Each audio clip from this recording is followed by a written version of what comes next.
Yes, this is one that many are finding difficult to call. There is an air of expectancy and confidence maybe creeping in to the Hull FC fans. Tony, let's get your perspective on everything. Let's start, though, with a reflection on your tenure here. 37 games in charge, 32% win percentage. You left after round 7. Your reflections, in simple terms, what went wrong from your perspective? It's a big project. It's time. Time went wrong. You know, given time and the right sort of resources and support, I don't think we'd be in the situation that they're in at the moment. I really don't. But you know, that's an opinion there, Brian. I can't back that up. It happened, and I'm fine with it. I'm totally at ease. And there was a change of direction, and so me not being there, I'm okay with. However, I don't think it was a smart step or a right step at that time. By all means, change the coach at the end of the season, you know, but let a coach go through that season, then make your change. You've seen an awful lot in your coaching career. How surprised were you by that, as you describe it, change of direction after round 7? Yeah, it was surprising. It was a drastic change of direction, but understand after the announcements that came out the few days later, Brian, totally get it, because it's a change in direction in terms of where the leadership was going, and so you're referring to then the appointment of Richie Myler as a director of rugby here. You think that is linked to a future investment into the club, which has been speculated? Yeah, I would think so. You know, I don't know all the facts and ins and outs, but I would imagine so. But even that direction change, you know, Rich was a player I coached and had some time for many years ago.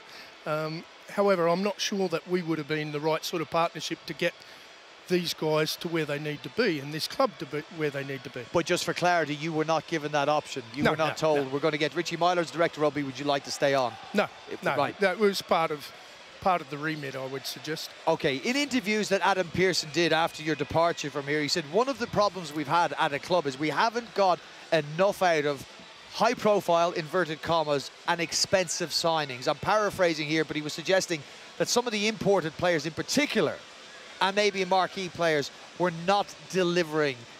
It's not a charge directly leveled at you, but how would you address that concern? Yeah, there's a whole lot of range of things that make it difficult for Hull. One is attracting players, you know, and getting high caliber players to want to come here. You know, one, because of the recent history and results, but two, also, you know, location.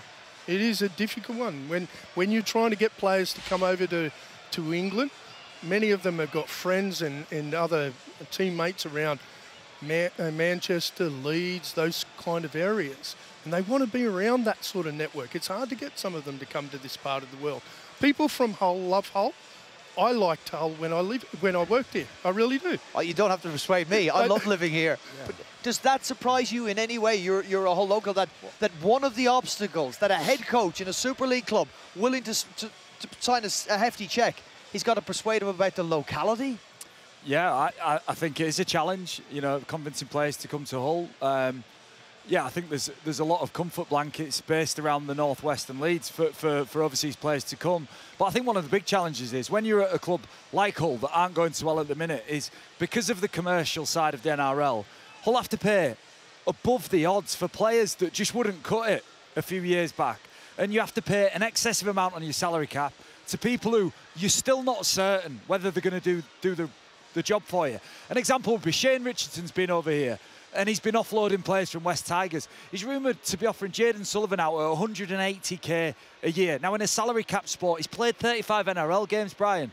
Do you know when I played for St Helens, Richie Barnett was playing for Hull FC. Stephen Kearney was playing for Hull FC.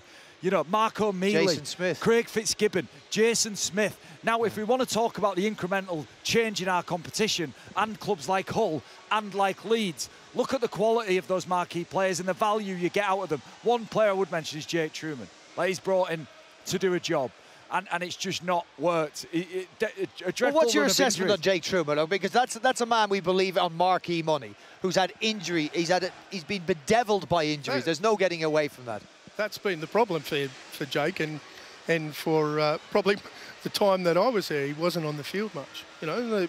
But these things happen. You know, you make investments to some high-quality players, and sometimes they can just have a run of injuries. And does that make your team suffer? Absolutely. You take your marquee players out of most clubs and take a number of them at one time, they're all going to struggle, or most of them do.